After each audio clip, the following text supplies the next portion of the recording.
Doctor زرکا صاحبہ economic survey کے مطابق تو پاکستان میں زرعی پیداوار میں بڑا اضافہ ہو گیا ہے، مہنگائی کم ہو گئی ہے، اور آج جو وزیر خزانہ صاحب ہیں ان کی پریس کانفرنس سے پتہ چلا ہے کہ انہوں نے کہا کہ ہم نے پاکستان کو ڈیفالٹ سے بچا لیا اور انشاءاللہ تعالیٰ پاکستان کو آگے لے کے جائیں گے. آپ کو لگتا ہے کہ اگر انہوں نے ڈالر کو کنٹرول کر لیا ہے، پاکستان کو ڈیفالٹ سے بچا لیا ہے، تو بجٹ کے آنے کے بعد مہنگائی میں مزید کمی ہو جائے گی؟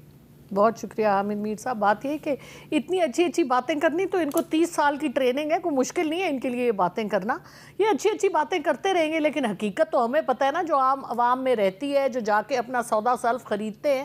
آپ مجھے یہ بتائیں، $350 بلین کا آپ کی وائٹ اکانومی ہے، لیکن $460 بلین کی آپ کی بلیک اکانومی ہے. یہ جو وہ بتا رہے ہیں شاید اس سے بھی زیادہ ہے. جس ملک میں آپ سردیوں میں بیٹھے نا، ہمارے فاضل منسٹر صاحب، ان کے یہ الفاظ ہیں کہ 10,000 میگا واٹ سردیوں میں ہم بجلی استعمال کرتے ہیں، گرمیوں میں 35,000 میگا واٹ. اور وہ 10,000 جب ہم سردیوں میں استعمال کرتے ہیں تو تب بھی یہ ان آئی پی پیز کو، جو وہی شوگر مافیا والے لوگ ہیں، ان کو یہ ہم غریبوں سے بجلی کے بلوں میں ٹیکس لے کے ان کو یہ فیڈ کر رہے ہوتے ہیں. اصل مسئلہ یہ ہے کہ یہاں پہ اشرافیہ، آئی ایم ایف کا پچھلا جو آیا تھا ان کے پاس، جو شہباز شریف صاحب کی پی ڈی ایم نے لیا تھا، اس میں سے 42% انہوں نے ایم این ایز کو نوازا تھا. غریب آدمی کو $1 کا فائدہ نہیں ہوتا، سارا ان کی اپنی جیبوں میں جاتا ہے، کیونکہ ان کی ساری خوراک ڈالر ہے. ڈالر کھا کے باہر اپنی جائیدادیں لیتے، ہمیں کہتے ہیں بجلی کا بل، بجلی کے پیسے دو، پٹرول مہنگا، روٹی مہنگی، انڈا مہنگا، گوشت مہنگا. غریب آدمی عام پاکستانی کے لیے کچھ نہیں ہے، سارے مزے لوٹنے کے لیے اشرافیہ کے لیے. ہم نے سینٹ میں پوچھا، اعظم نذیر تارڑ صاحب نے مجھے کہا کہ میں نے کہا جی آپ کے کوئی منسٹر ہی نہیں آئے ہوتے. انہوں نے کہا وہ کوئی تنخواہ نہیں لیتا. میں نے کہا آپ ہمارے لیے بڑے آنریبل ہیں، مجھے ذرا رسیدیں تو دکھائیں کہ کون سی تنخواہ نہیں لیتے. یہ بھی بتائیں کہ یہ جو گاڑیاں، جو پرکس، جو ہر دوسرے دن یہ باہر گئے ہوتے. اسحاق ڈار صاحب ہمارے لیڈر آف دی اپوزیشن ہیں، فورن منسٹر بھی ماشاءاللہ وہ ہیں، بڑی عزت والے ہیں ہمارے لیے، ڈپٹی پرائم منسٹر بھی وہ ہیں. ہوتا ہی کوئی نہیں ہے. اب اتنے بڑے بڑے عہدے جب آپ ایک فرد واحد کو دے دیں گے تو ایک کا کام بھی نہیں ہوتا. آپ نے جو اشرافیہ کی مراد کا ذکر کیا، تو آپ بھی ڈاکٹر ہیں، وہ بھی ڈاکٹر ہیں، تو میں بھی بیچ میں ایک تیسرے ڈاکٹر کی گواہی لے کے آنے لگا ہوں. جی ڈاکٹر حفیظ پاشا صاحب جو ہیں، انہوں نے کیا بتایا ہے کہ پاکستان میں جو امیر طبقہ ہے، رولنگ ایلیٹ، اس کو کتنی سبسڈی ملتی ہے؟ ذرا سنیں ڈاکٹر حفیظ پاشا.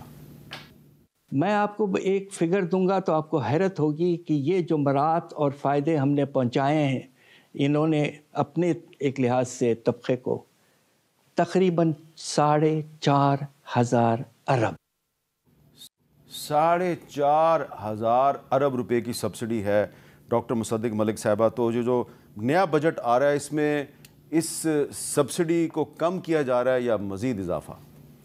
ایک تو میں ڈاکٹر صاحبہ سے عذرائے مزاح یہ گزارش کروں گا کہ آپ شوگر والوں کے خلاف تو بات نہ کریں نا. اتنے انہوں نے پیسے خرچے، بالکل خرچ کے جب پھاوے ہو گئے تو آپ نے ان کو کہا کہ اب یہ شوگر نہیں رہے، یہ شوگر سے شوگر مافیا بن گئے.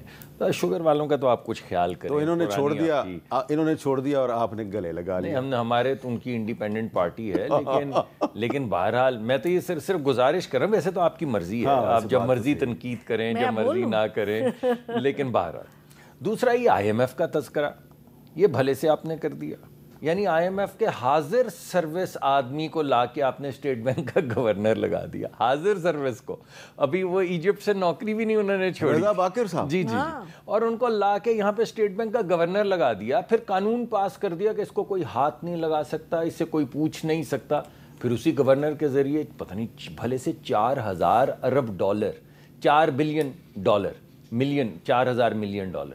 آپ نے 4-5 بلین ڈالر جو ہیں وہ 100 لوگوں میں بانٹ دیے، کیونکہ کووڈ آیا ہوا تھا. تو آپ نے کہا کہ یہ امیر لوگ جو ہیں یہ بیچارے تو اس کووڈ کے تلے بالکل تل جائیں گے. چلیں اب تو آپ اورنگزیب صاحب کو لے آئے ہیں نا، ان کے بارے میں بتائیں کہ یہ 4,000 ارب روپے کی سبسڈی ختم کریں گے؟ جی بالکل ختم، کل آپ کے سامنے آ جائے گا. اس وقت قبل از وقت ہے، میرے خیال میں مناسب نہیں کہ میں اس پہ، یہ ویسے میں نے مذاق میں آپ سے بات کی تھی. I hope you don't. نہیں کافی ویسے ڈرتے ہیں آپ ان سے. میں ڈرتا ہوں جی، آپ کو معلوم ہے، میں نے ابھی آپ کو راستے میں بھی بتایا اور میں ٹی وی پہ بھی بتا رہا ہوں کہ یہ بات آپ کی 100% ٹھیک ہے. اچھا، لیکن اس کے علاوہ نہ مذاق سے آگے بڑھتے ہوئے دیکھیے بات یہ ہے کہ ایک تو یہ جو آپ بات کریں گے 100% ٹھیک ہے، اور کل آپ کو اس کی نقوش نظر آئیں گے کہ کیسے یہ سبسڈیز ختم کی جا رہی ہیں، ایک تو یہ بات بڑی اہم ہوگی۔ دوسری بات یہ ہے کہ اورنگزیب صاحب میں تو سمجھتا ہوں کہ بڑے اچھے ذہن کے آدمی ہیں، مجھے پہلی دفعہ اتفاق ہوا ہے، میں انہیں نہیں جانتا تھا اس سے پہلے، مگر مجھے تو یہ نظر آیا کہ انٹیگریٹی کے ساتھ کام کرتے ہیں اور بہت بیلنسڈ آدمی ہیں، اور ان کا رویہ بھی معیشت کی طرف جو ہے وہ بڑا ایک بیلنسڈ رویہ ہے۔ اور دوسری بات یہ ہے کہ جو ان کا نقطہ نظر ہوتا ہے وہ ضرور پیش کرتے ہیں۔ بعض مرتبہ ضروری نہیں کہ ہر مقدمہ ہم جیت جائیں، لیکن وہ اپنا مقدمہ ایک مرتبہ سامنے ضرور رکھتے ہیں کہ یہ پروڈنٹ چیز ہے، یہ صحیح چیز ہے، یہ ہمیں کرنی چاہیے۔ معیشت میں نہیں سمجھتا کہ ہم نے کچھ بہت زیادہ کوئی ایسی بہترین ہو گیا ملک کہ کیا بات ہے، ایسی کوئی چیز نہیں ہے، لیکن قدرے ہم سٹیبلٹی کی طرف جا رہے ہیں۔ یعنی پچھلے سال ہمارا جو جی ڈی پی کی گروتھ تھی، جو ترقی کی شرح تھی، وہ 0% تھی، 0 سے بھی تھوڑی کم تھی۔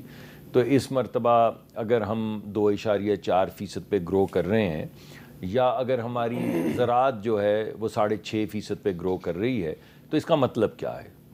ترقی کی شرح سے ایک عام آدمی کو کیا ہے؟ ترقی کی شرح سے عام آدمی کو یہ ہے کہ زراعت جہاں پہ ہمارے 50 سے 60% لوگ اپنا روزگار تلاش کرتے ہیں، اگر اس میں 6-6.5% گروتھ ہوتی ہے تو ان کے گھر خوشحال ہوتے ہیں، وہاں پہ پروڈکٹیوٹی بڑھتی ہے، ان کی فصلیں ذرا بہتر ہو جاتی ہیں، ان کے گھر کے اندر جو ان خود کو استعمال کرنا ہوتا ہے وہ اناج بھی آ جاتا ہے، اور جو بیچنا ہوتا ہے وہ بھی زیادہ ہو جاتا ہے۔ اسی طرح اگر آپ کی گروتھ اوور آل 2.4% ہوتی تو شہروں کے اندر بھی بہتری آتی ہے۔ ابھی ہمارا جو انڈسٹریل سیکٹر ہے، جس میں بالکل بڑی آہستہ گروتھ آ رہی تھی، یہ تیسرے کوارٹر میں میرے خیال میں کچھ 3.8%، تقریباً 4% اس کے اندر گروتھ آئی ہے۔ تو وہ جو چیز زراعت سے شروع ہوئی تھی، اب وہ آہستہ بڑھتے ہوئے ایک اور بھی چیز میں گروتھ آئی ہے جی، جو اکنامک سروے آف پاکستان ہے، اس میں جو فگرز دی گئی ہیں اس کے مطابق پاکستان میں گدھوں کی تعداد میں بھی اضافہ ہو گیا ہے۔ یہ پازیٹیو سینس میں کہہ رہا ہوں، یہ پازیٹیو میں تو آپ نہیں کہہ رہے، لیکن بہرحال آپ نے کہہ تو دیا۔ نہیں وہ دیکھیں نا، وہ پہلے پچھلے سال تاریخی اگر آپ تجزیہ کریں تو ہمیشہ ہی بڑھتے چلے 2022-23 میں یہ 5.8 ملین گدھے تھے پاکستان میں، اور 2023-24 میں گدھوں کی تعداد میں اضافہ ہوا ہے، اور وہ 5.9 ملین ہو گئے، 1 لاکھ اضافہ ہوا ہے گدھوں کی تعداد میں۔ میرا خیال ہے کم اضافہ ہوا ہے، نظر تو زیادہ آتے ہیں بس۔ میں نے آپ سے کہا تھا، میں نے تو آپ کے پروگرام کے شروع میں ہی کہہ دیا۔ اچھا، کل ہمارے پروگرام میں وزیر دفاع خواجہ آصف صاحب نے ایک بات کی۔ اب خواجہ آصف صاحب کیونکہ پیٹرولیم کے بھی وزیر رہے ہیں، وہ پانی اور بجلی کے بھی وزیر رہے ہیں، اور وہ وزیر خارجہ بھی رہے ہیں، تو وہ ہر موضوع پہ بات کرتے ہیں۔ انہوں نے کیا بات کہی ہے چھوٹے تاجروں کے بارے میں، پرچون فروشوں کے بارے میں، ذرا سنیں۔ 49,000 ارب ریٹیل کا سائز ہے پاکستان میں۔ جو ٹیکس اس وقت ریٹ ہے اگر وہ لگایا جائے تو 2,760 ارب روپے ٹیکس بنتا ہے ان کا۔ گیس کریں کتنا کا ٹیکس دیتے ہیں؟ یہ تو میرا خیال ہے کوئی 100 ارب سے بھی کم دے رہے ہیں۔ 20 ارب۔ 20 ارب دینا کتنا چاہیے؟ 2760 ارب دینا چاہیے۔ 66,000 دکان ہے پنجاب گورنمنٹ کی پنجاب کے اندر۔ جڑی پنجاب گورنمنٹ دی دکان ہے او دا کرایہ جڑا ہے 5,000 تے نال جڑی پرائیویٹ دکان ہے او دا 1,00,000 روپیہ۔ اچھا ڈاکٹر زرکا صاحبہ، ایک تو حفیظ پاشا صاحب کہہ رہے ہیں کہ 4,500 ارب روپے کی سبسڈی دی جاتی ہے، وہ مصدق ملک صاحب نے کیا؟ اتنی تو اکیلی پی ٹی آئی نے دے دی تھی۔ اچھا، تو وہ کہہ رہے ہیں کہ کم کریں گے، لیکن خواجہ آصف صاحب بتا رہے ہیں کہ 2760 ارب روپے صرف چھوٹے تاجر یعنی پرچون فروش جو ہیں وہ چوری کرتے ہیں، ان کو 2760 ارب روپے کا ٹیکس سالانہ دینا چاہیے، صرف 20 ارب روپے دیتے ہیں۔ تو کل جو بجٹ آ رہا ہے اس میں ان پہ ٹیکس لگنا چاہیے، لیکن یہ کہاں لگائیں گے؟ یہ تو سمیں بند نہیں کرا سکے ساروں کی۔ دیکھیں نا جی، نادرا کے پاس سارا ڈیٹا ہے تقریباً 4 ملین لوگوں کا، جو کہ جن کو ٹیکس دینا چاہیے۔ یہ تو بالکل کمزور، کچھ کر نہیں سکتے۔ ہم تو تھے ہی نالائق، چلے مان لیا۔ کمزور ہیں آپ کو کون نالائق کہتا ہے؟ نہیں، انہوں نے کہا نا، میں مانتی بھائی میں آپ سے اختلاف کرتا ہوں، آپ تو بالکل نالائق۔ اچھا، میں آپ کی میری بات نہیں ہو رہی۔ یہ آپ کو کمزور آپ کہہ رہے ہیں نا، آپ کہہ رہے ہیں کہ ہم نے تو یہ کیا وہ کیا۔ میں نے تو کہا کہ آپ نے $4 بلین 100 لوگوں میں بانٹ دیے، یہ کہہ رہا ہوں میں۔ یہ تھوڑی کہہ رہا ہوں کہ آپ تو تھے ہی ایسے یا ویسے، ہم تو آپ کی بہت عزت کرتے ہیں۔ ہم نے ٹوٹل 3.5 سال